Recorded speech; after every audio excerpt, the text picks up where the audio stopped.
Raja Dasharatha. She's a dentist by profession, but that's not all. She's also a passionate learner of Vedanta. She's a member of the famous ISKCON Foundation and a great devotee of Bhagavan Sri Rama. She also treats the Ramayana as a personal passion and something of a treasure that she cherishes, and she has studied it deeply through the years to go by. So, without further ado, let me call upon Dr. Sruti Murali to begin the first talk today on Raja Dasharatha. Was he a father in a fix or a king in a fix? Let's hear it from Dr. Shruti. Shruti, please, the fora is yours. Thank you, Vijay. I hope I'm audible. Please confirm me that.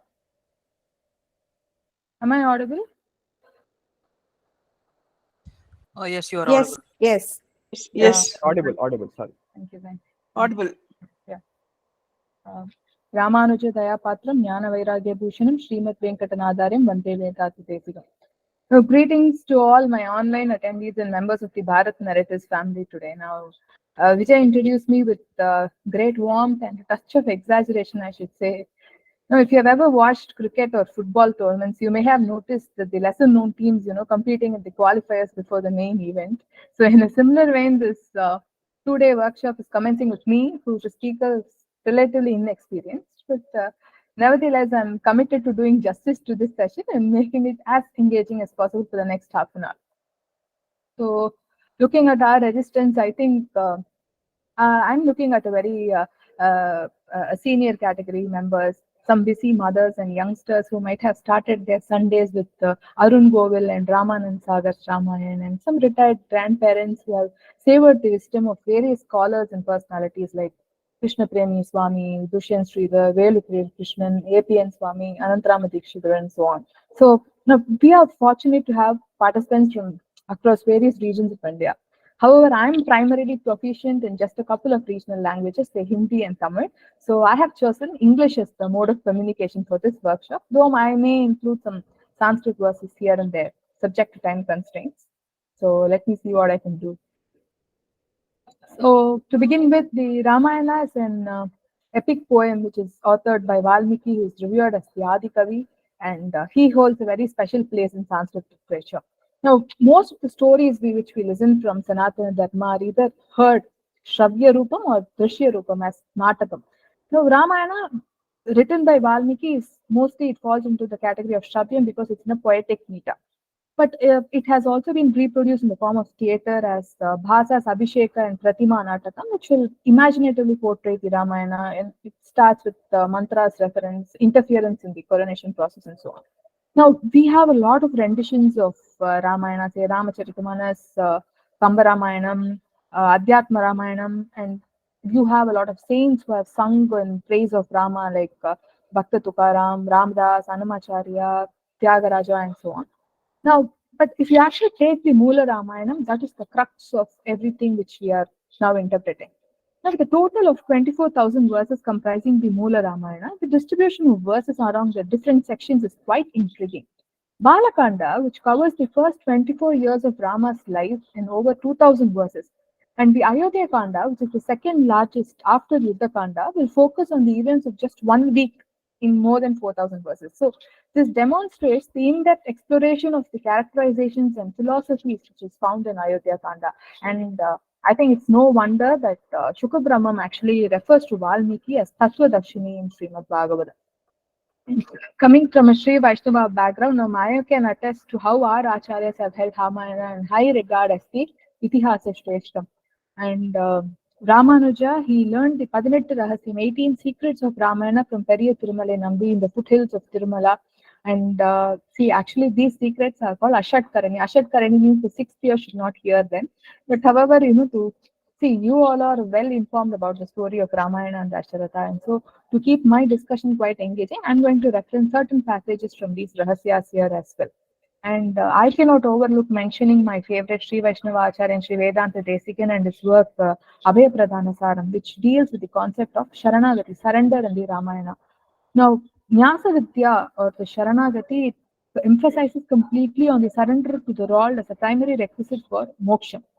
So, this Ramayana is undoubtedly venerated as the Sharanagati Vedam.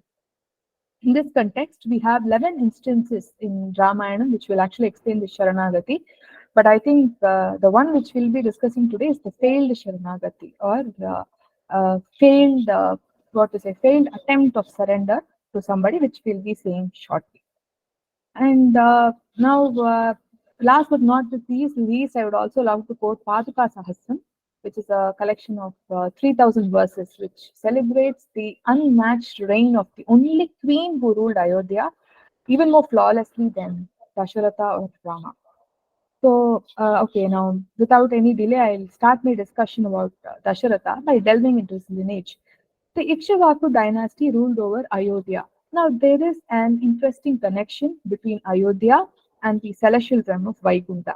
Ayodhya, just like Vaikunta, it's said to have 7 gates with the Pranavakara Vimanam, the Gayatri Mantapam, and the Viraja river with Lord Vishnu reclining with his consorts. Similarly, Ayodhya was designed by Manu with Lord Ranganatha as the center. Now, do we have authentic evidence of Ranganatha being the deity of the Ikshvaku lineage? Yes.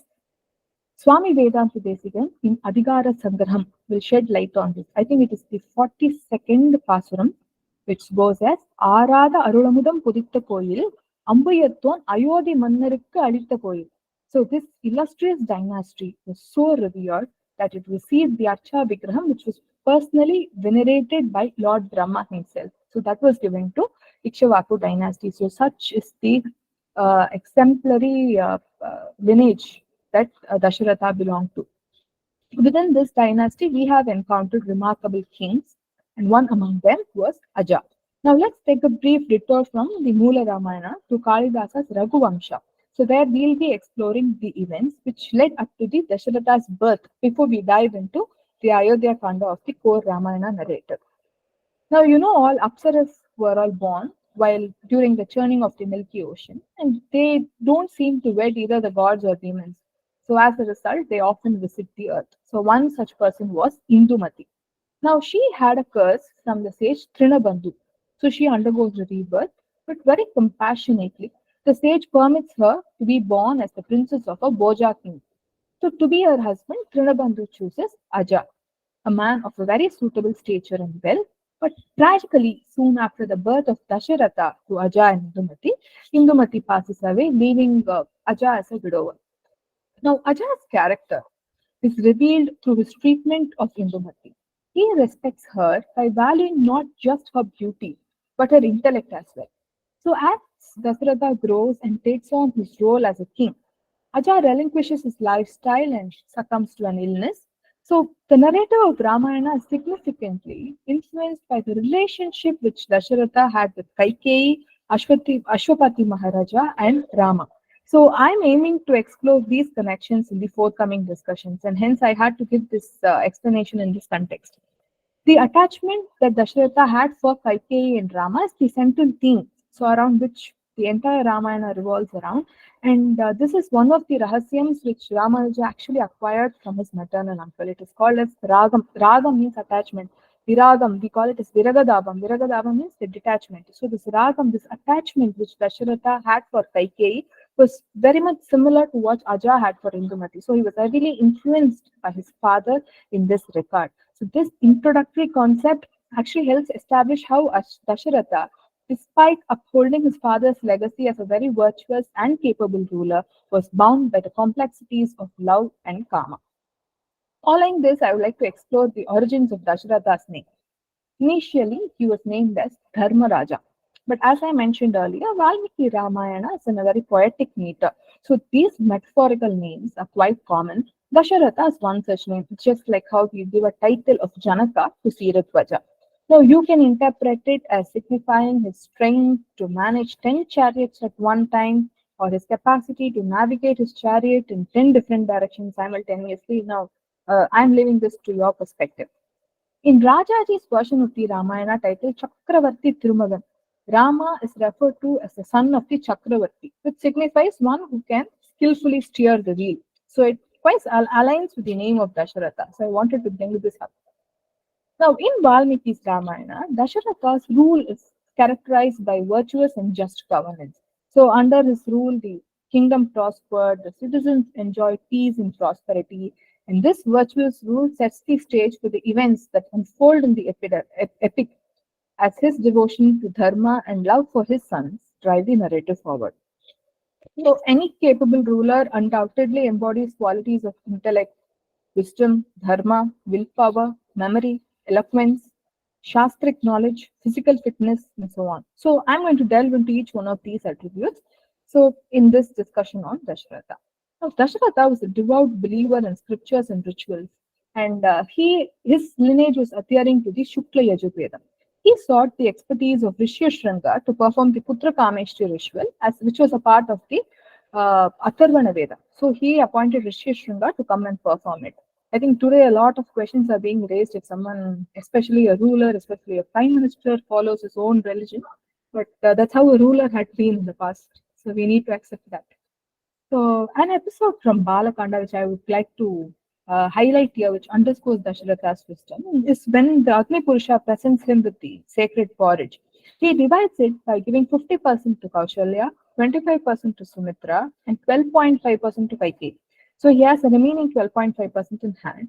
So, he is very uncertain about the recipe. Now, he observes Sumitra refraining from consuming her portion, desiring her son to be born last so that he may serve the sons of the other two queens. So Dasharatha is convinced that she deserves that extra share. So this decision eventually leads to the birth of the two twins, Lakshmana and Shatrughna to Sumitra. Now Valmiki symbolically and specifically notes that Dasharatha gives the sacred porridge to Kaikeyi in hopes of having a son, and it is ultimately Bharata who performs the last rites for him. Now, these are all some really very poetic touches which Valmiki has given, and I think we must really appreciate him for that. Now, in the episode where Vishwamitra approaches Dasharatha to request Rama's assistance in fighting Subahu, Maricha, and all that, Dasharatha, in his eagerness, will unknowingly make a hasty promise. And he later attempts to backtrack on his commitment using the excuse of Rama's young age, saying he's just 16, he cannot combat demons and all that. And at this point, he affectionately refers to Rama as Mama Rama. See, both Janaka and Dasharatha were renowned for their very selfless and non-possessive attitudes, devoid of any sense of ownership. But in this instance, Dasharatha cleverly uses the word mine, Mama Rama. Mama Rama in Sanskrit means my Rama, as he knows it cannot be easily sought by the other party when you claim something as yours. But nevertheless, upon Vashishta's instance, he eventually consents to sending his sons with Vishwamitra. Now, this is pointed out by Right Honorable Srinivasa Shastri in his book called as the Lectures of the Ramayana, saying Dasharatha will always, take hasty decisions. Now, do we have some other point to establish this? Yes. In a very similarly impulsive manner, Dasharatha makes a promise to Ashwapati Maharaja, Kaikeyi's father, declaring the son born to Kaikeyi would be the heir to their throne. So it was a battle which he was fighting for Indra and the Devas against Shambarasura, and his chariot wheel axle breaks, and Kaikeyi aids in the fight. So in gratitude for her assistance, he promptly offers her a couple of boons. These boons later become the basis for her decision to crown Bharata as king and send Rama into exile. So here again, Dasharatha's relationship with Ashwapati and he is unable to break that promise. See, if he had broken that promise, then Rama would not have left the kingdom. A father would not have been separated from his son. So this exile ends this close relationship between father and son, resulting in a copious amount of guilt for Dasharatha, which coupled with sorrow probably led to his death later. So he is having a lot of respect for the action of others. See, here he appreciates the bravery of Kaikeyi in the battle. So it results in him giving a very verbal commitment to fulfill any request which is placed upon him. So those requests, coupled with the admiration and love that Dasharatha had for both his wife Kaikeyi and his son Rama, led to the events in the Ramayana epic as well as his death. Bhagavatam tells us that Vedas guide us to believe that one's own self is reborn as one's son. Now, I don't know if you have observed in the Namakaranam ceremony during the Punyagavacham, normal, I think almost in all regions of India, a Vedic verse is often recited. Now, as a woman, I should not chant the Vedic verse, but I'll try to read out it for you. It says, Angat Angat Sambhavasi Hridayad Abhijayate Atmave Putra Namasi Sanjeeva Sharadashatam. Every father would have recited this. But what does it actually mean, that you're trying to say that the connection between father and son, saying, my body is your body, you are reborn as me. So that is what the Vedas emphasize. Dasharatha appears to have been a very knowledgeable individual who recognized and followed these wise verses. So it is said that he would, lovingly place Rama on his lap, tenderly caress his hair, place a kiss on his forehead. So that was the kind of deep fondness and connection which existed between father and the son. And of course, he was a great Vedic follower. Rama was known for his unwavering commitment to Pitruvakya Paripalana. Pitruvakya Paripalana is just followed his father's wishes. Now, while it is believed that Dasharatha inherited these principles from his own father Raja and upheld them diligently, Rama's devotion to these ideals was unparalleled. See, despite receiving Siradvaja's approval for Sita's hand in marriage, he sought his father's permission and approval for the union. He asked Janaka to invite his father to give that approval to marry Sita. And I think Dasharatha was indeed fortunate in this regard because the divine is not constrained by karmic ties like us. Whether it is Vasudeva or Dasharatha, both had exceptional distinction of being personally chosen as fathers by the Lord. So this reflects the noble qualities and virtues that they possess. See, I cannot go and say now Murali is not my father, or Viji, whether I like them or not, they are my parents. And my son Sakitram cannot come and say, Mom, I don't like you. His fate, he has to accept me as his mother. But see, to be chosen as father by Rama or Krishna is something really great. So I think that reflects their virtuous souls, how great they were. And Dasharatha's humility and open-hearted acceptance of every living being for that matter, much like how Rama formed those friendships with Guha and Hanuman, are also evident in the camaraderie that he shared with a scavenger called Jatayu. So this relationship is, however, reflected only when Jatayu fights for Sita with Ravana. But still, I wanted to touch upon this compassionate nature of Dasharatha here. Now, in the Balakanda, now as they journeyed towards Ayodhya after the wedding, Dasharatha encountered an ill omen. He saw that birds were screaming and they were suggesting an impending threat. But the science in Nimishta Shastra will suggest that a deer which is darting from the left to right will imply that the problem will be swiftly resolved. So he was believing in the Shakuna and Nimitta Shastras, and that problem turned out to be the arrival of Parashurama. Now, this incident only exemplifies that unsuccessful act of Sharanagati or surrender I discussed earlier in the talk. To gain deeper insights, I think it's very crucial to differentiate the avatars of Rama and Parashurama.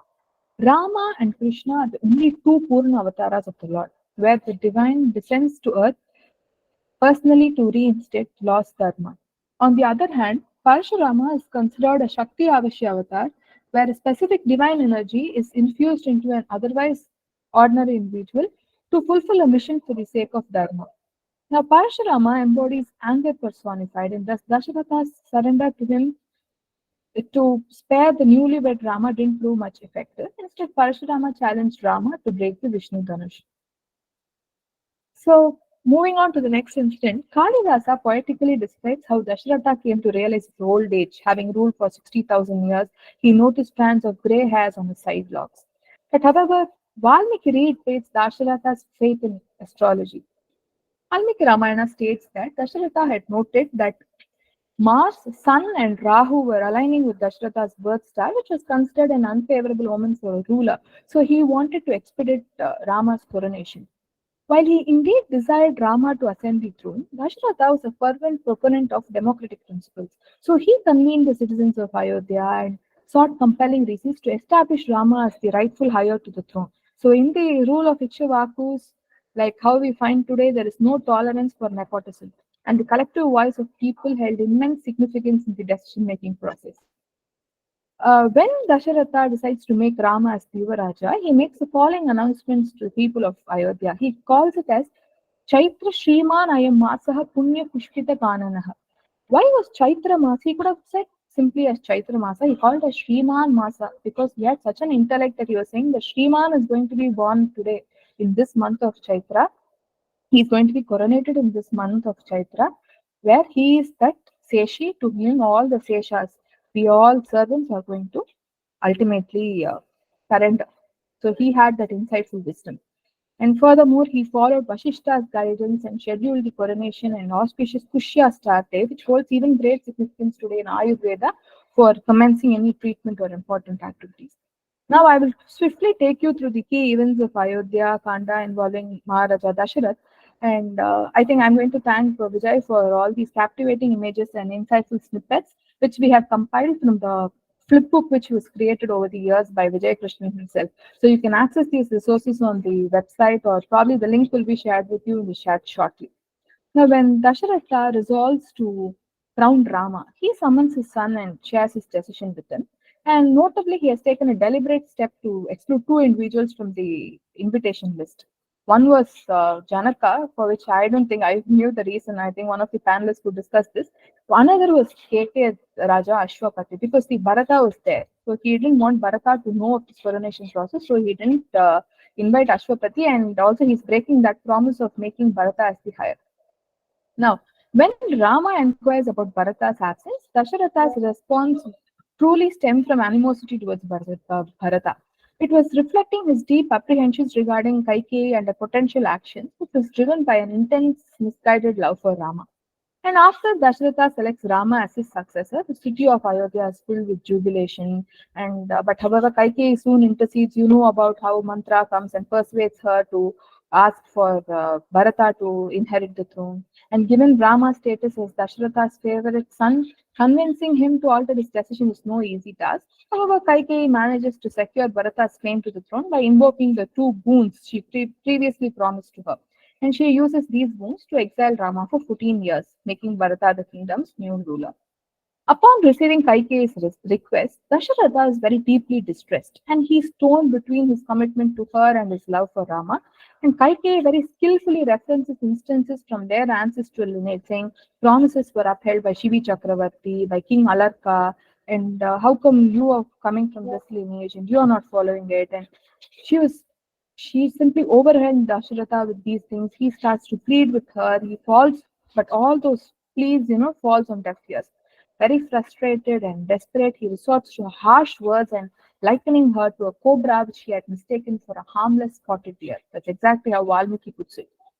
Now, this incident underscores a valuable lesson that our elders often emphasize: the importance of speaking positively, as words have a way of manifesting. It's not uncommon for people to refrain from speaking when overwhelmed by anger or strong emotions, as they wish to avoid uttering things they might regret later. I've seen my mother and my best friend do that. But despite moments of haste, Dasharatha is remarkably cautious in directing his anger towards Bharata, who is otherwise innocent. He imposes an oath on Bharata, stipulating that he should not perform the last rites should he agree to Kaikeyi's demands. So, in this situation, I think I must really appreciate Dasharatha's patience and composed demeanor, qualities that are indeed essential for any human being, particularly for a ruler when engaging in diplomatic discussions. Dasharatha's anger towards Kaikeyi ran so deep that he even contemplating nullifying his marriage to her, a decision which we don't take lightly. And some have likened Kaikeyi's, the Dasharatha Kaikeyi relationship as driven by karma, and how he was able to overcome anything that the shortcomings she had, and believed that her anger was justified, possibly provoked by someone or as a means to arouse his attention. Dasharatha pledged to bestow upon Kaikeyi, all the riches from various provinces, as Valmiki rightly mentions. He mentions about Dravida Desha, Sindhu, Magadha, Anga, Banga, Kashi, everything. His profound love for Kaikeyi had the potential to even dramatically alter the fate of the kingdom. However, Bharata and Rama, I think they managed to prevent this dire outcome.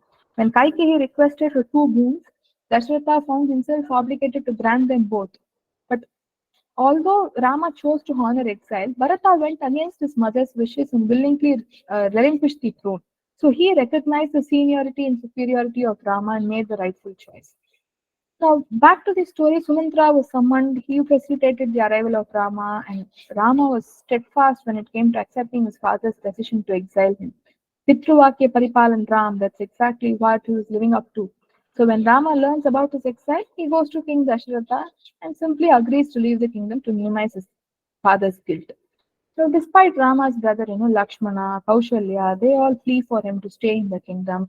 Rama declares that his dharma highest duty is to listen to his father.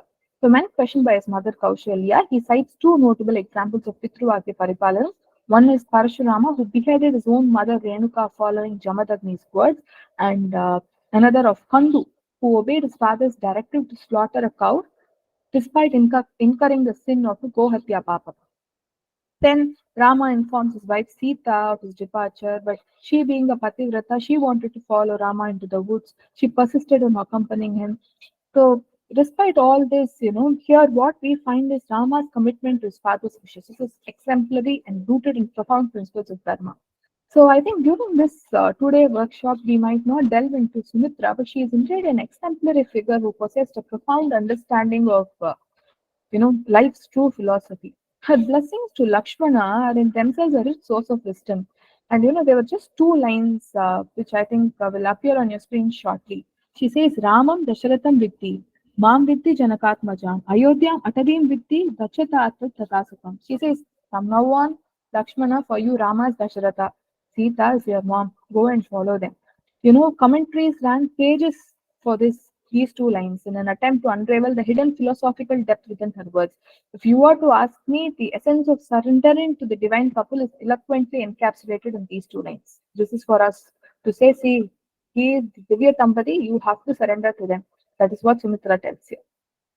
When Rama, Sita, and Lakshmana visit Dasharatha for one last time before departing for the forest, the heartbroken father he pleads, with Rama to stay one more night with me. So the love displayed by Dasharatha and the people of Ayodhya for Rama is unparalleled. And I think if you have read the Kamba Ramayana, he says, "Karuvil irunda அந்த கரு பிறக்காத கரு கூட அழுதுது." Even that unborn fetus used to cry when Rama left. So, this poignant scene is incredibly moving and tugs at the heartstrings of anyone who attempts to read it. Now, excuse me for digressing from the main topic and shifting to Mahabharata for a moment. See, it's quite very frustrating when you come across instances where figures like, Bhishma, Dhritarashtra, or Drona remain silent and inactive during Draupadi's disturbing incident. Now, I wouldn't say the situation I'm about to mention is entirely comparable to that, but it shares some similarities. When Kaikeyi insisted that Sita wear rough bath clothes and go into exile, King Dasharatha turned out to be the kind of father-in-law that any one of us would have wished for and supported her. Even sage Vashishta, the royal guru, recommended that Sita wear silk saris throughout her period in exile.